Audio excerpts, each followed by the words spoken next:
अस्सलामुअलैकुम। तो बिगनर्स की तरफ से हमें ये क्वेश्चन आते हैं कि आप ही ये जो स्क्रोलिंग है ना, ये हमें नीट बनानी नहीं आती। तो बच्चे, सबसे पहले आप लोगों ने एक लाइन लगानी है, उसके ऊपर आप लोगों ने हल्की सी एक लाइन लगा लेनी है और उन दोनों लाइनों के सेंटर में आप लोगों ने फिर स्क्रोलिंग करनी है। इस तरह इसकी प्रैक्टिस करें।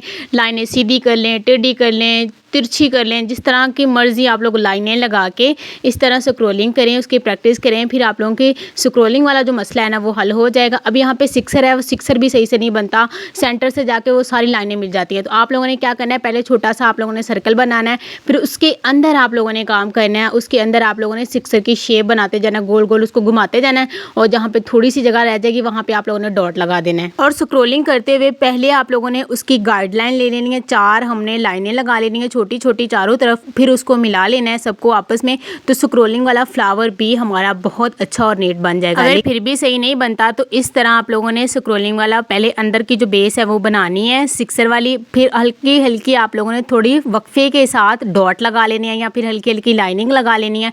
फिर उन लाइनों के सेंटर में आप लोगों ने स्क्रोलिंग करनी है। तो इस तरह भी स्क्रोलिंग वाला फ्लावर हमारा बहुत अच्छा और नीट बन जाएगा और उसके अंदर बैलेंस भी आ जाएगा। सारी बात ही बैलेंस किया है कि फ्लावर के अंदर बैलेंस आना चाहिए। जब फ्लावर के अंदर बैलेंस होगा तो फ्लावर अच्छा भी लगेगा, खूबसूरत भी लगेगा और उसकी अपनी एक लुक नज़र आएगी।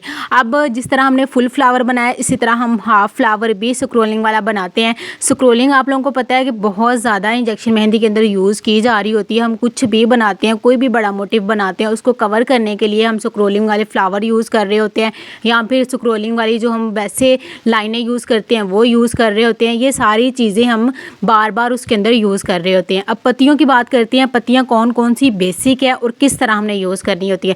तो सबसे पहले हार्ट शेप वाली पत्ती आती है, उसके बाद राउंड शेप वाली बड़ी पत्ती आती है, फिर राउंड शेप वाली छोटी पत्ती आती है, फिर ये नोक वाली एक पत्ती आ जाती है। इसको बनाने का तरीका भी मैंने आप लोगों को बता दिया कि किस तरह इसको बनाना है। उसके बाद ये लास्ट पे हमारे पास हार्ट शेप आती है, लेकिन सेंटर में हम इसके राउंड शेप वाली छोटी पत्ती जो होती है वो मिलाते हैं, तो ये वाली पत्ती क्रिएट होती है। पत्तियाँ यही बेसिक हैं और इन्हीं बेसिक पत्तियों को हमने मिक्स एंड मैच करना होता है। बड़े फ्लावर्स इन्हीं पत्तियों से बनते हैं। आप लोग अरेबिक मेहंदी के अंदर देखते होंगे कि फ्लावर की बड़ी पत्तियां बनी होती हैं और बड़ी अच्छी सी उनकी शेप आ रही होती है। इन्हीं बेसिक पत्तियों को मिक्स एंड मैच करके पत्तियां बनाई जा रही होती हैं। अब यहाँ पे ये वाली पत्ती देख लें, मैंने 2 पत्तियों को मिलाकर ये नोक वाली जो पत्ती नीचे अभी बनाई है ना, ये वाली बनाई है। तो यहाँ पे इसकी शेप जो है वो सबसे अलग नज़र आ रही है, क्योंकि हमने जो बेसिक पत्तियाँ हैं उनको मिक्स एंड मैच किया है।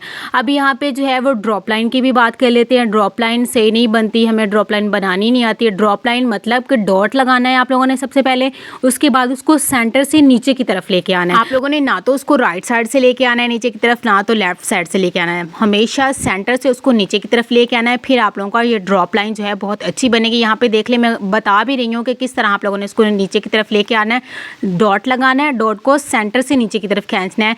अगर इस तरह रखना चाहते हैं इस तरह कर लें, अगर उसकी पत्ती की शेप बनानी है तब भी आप लोग इसको इस तरह क्रिएट करेंगे। तो ये बेसिक चीज़ें थी जो मैंने आज बताई।